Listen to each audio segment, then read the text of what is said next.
G'day Reefers, I'm Cam the Fish Guy. Thanks for watching Gallery Aquatica TV. Today we're back at the LPS Lagoon. We're at the next stage of the relocation of this massive tank. You may recall the last episode, we had a temporary system in place in the garage as part of the relocation of this tank into its new position in the house. We have the fish and coral in the tank, and today it's all about the aquascape. So let's check out the LPS Lagoon.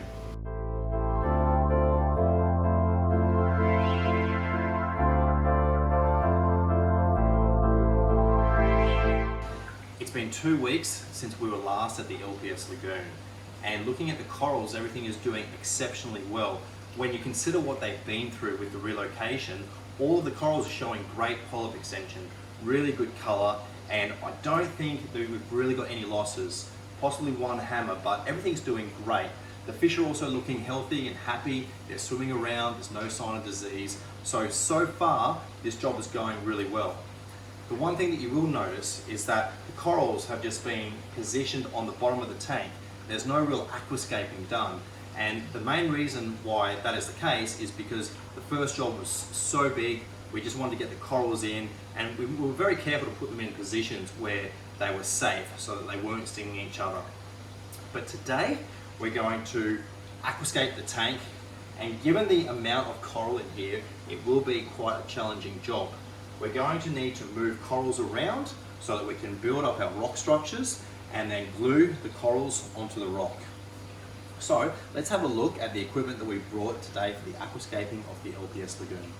One of the problems that we are encountering at Gallery Aquatica at the moment is a shortage of some of our normal lines of stock that we would use for jobs like this. And so I've just grabbed a variety of things that I'm going to be able to use for our aquascaping.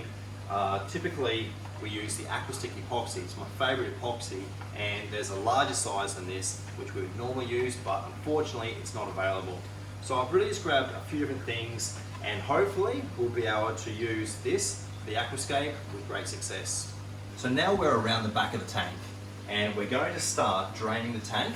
We're going to take out probably about a third. The plan is to drain it low enough that we've got some space to work. It just makes it a little bit easier when the tank level is low. But I'm planning on keeping the majority of the coral under the water. I don't really want to have to rush because corals are jutting out of the water. So we're going to drain it down to here. Now, one of the great things about this new position for the tank is that we have a very neat place to drain to. So have a look.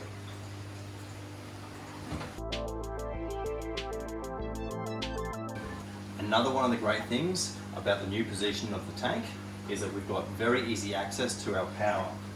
So we're going to turn off the return pump. We're going to turn off the gyres. We're going to turn off the wave makers. And we'll turn off the chiller down here. Now the chiller is also one of the interesting changes to this tank. Have a look. So we'll turn it off, but you can see the chiller has its exhaust now ducting out and up into the ceiling. So we don't have the problem of the hot air blowing out and heating up the room. So pretty ingenious.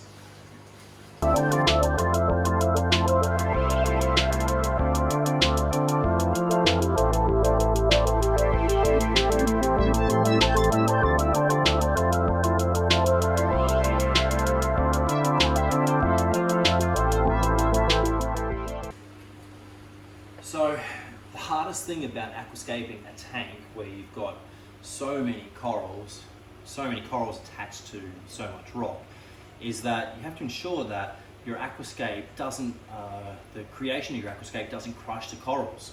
And it is particularly difficult to find base pieces and sections of the base pieces of the rock to then build up from. So I'm trying to create a series of bommies and caves and overhangs, but I've just got to find some rocks to create that first structure. So I'm kind of moving things around, trying to create space.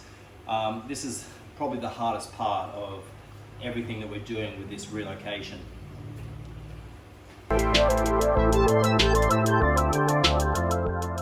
So I'm ready to do the first of the epoxying, and I'm just kneading my epoxy. I'm going to use it in a difficult way underneath between this big shelf and the base bit that I'm using to prop it up. And it's difficult because it's actually rocking a lot, and I've got to get it under and in enough that when it sets, that it actually will give some added stability to the structure.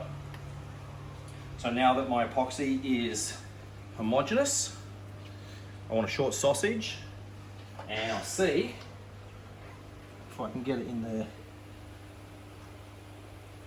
You can see how much movement's in this piece. It's going to be really difficult.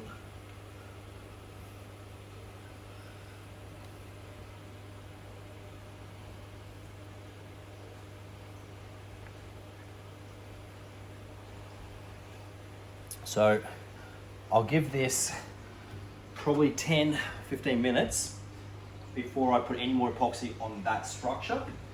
So I'll put some epoxy on this side just whilst that one's setting.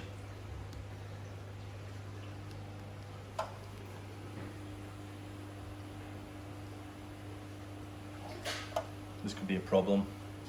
There's a rose BTA in the most awkward of positions. If I can ensure that it's not being crushed, structure as I want it, but it mustn't be crushed. All right, that'll work.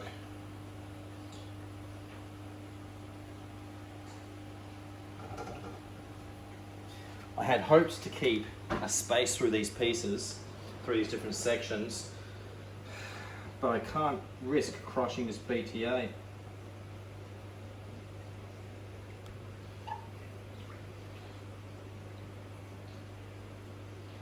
Now this is going to fall over.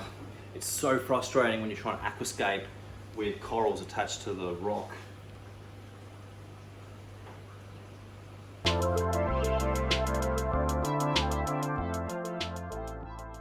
So that's how I want it.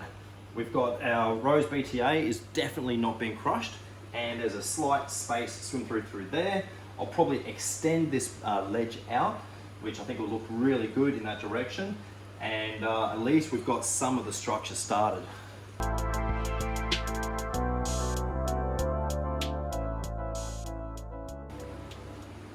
So it's somewhat held together. We'll definitely need to reinforce it with more epoxy, but you can see we've got this nice open area. We can put a fish trap in here, or we can even use big nets, and potentially when the fish are being fed, just herd them into this corner. So I think that'll work. It also leaves me a few options to join these structures that I've already created with some more of these flat shelving pieces. So I'm pretty lucky with that, but let's see if we can get the epoxy onto it to secure it.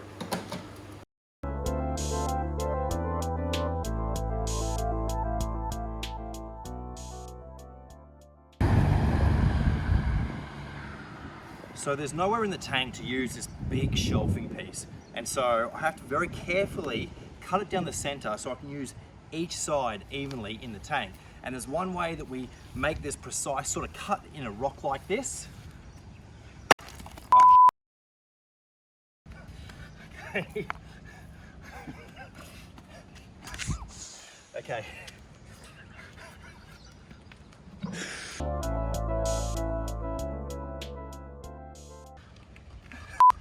Well, this will work. I did need a few little pieces to glue hammers on and stuff, but more what I was after. We've been here for a few hours now, and we have the bulk of the rock work done.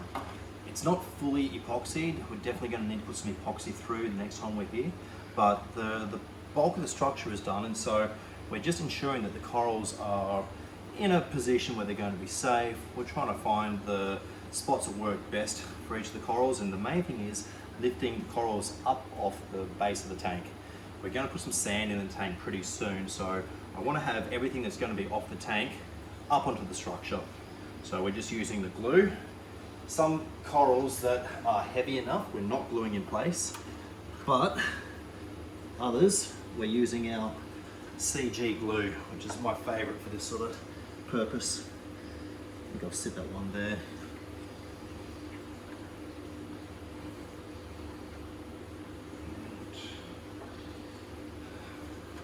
If you recall the last video we did on the LPS Lagoon, when we were bringing the fish, the corals and the rock in and putting it into the tank, you might recall that we had a bit of an issue with the sand.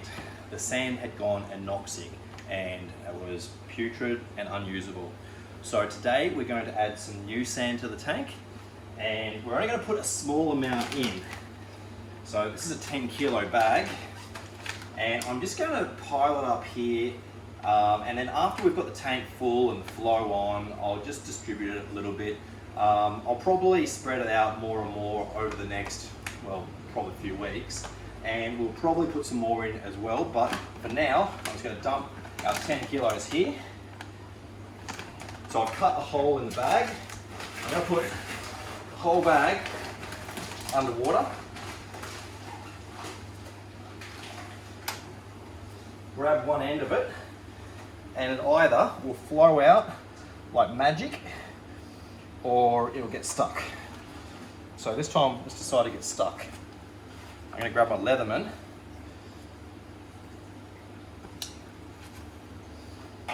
cut a hole like so, and there we go. And the mistake I made was that the hole was probably not big enough, but this is an easy way to do it so that you don't end up with too much of a mess in your tank.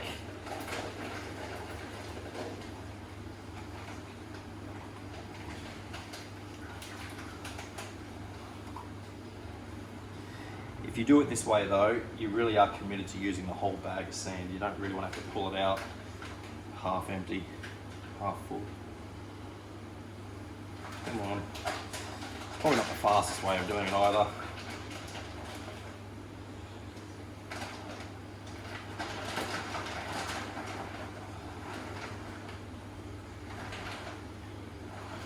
Alright.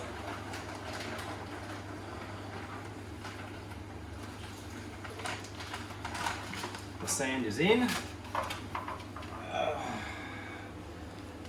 Make sure I don't cover any corals. It's made a little bit of a mess. The skimmer will pull it out. But now I'm going to fill the tank up, get the filter going, and smooth it out even more. We're finally finished today's job for the LPS Lagoon. We've completed the bulk of the aquascape. There's certainly going to be changes that we'll make, slight adjustments. Most importantly, we're going to further strengthen the structure using more epoxy. We've also added some of the sand. We'll probably need to double the amount of sand in this tank.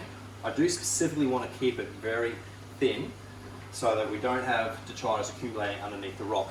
But one of the things about the aquascape is that it really will allow great flow of water around the corals and the scape. So that's pretty much everything we're going to do for today's episode of Gallery Aquatica TV. Thank you so much for watching, and remember to stay tuned to Gallery Aquatica TV in the future for episodes on the LPS Lagoon. I'm Cam the Fish Guy. Happy reefing!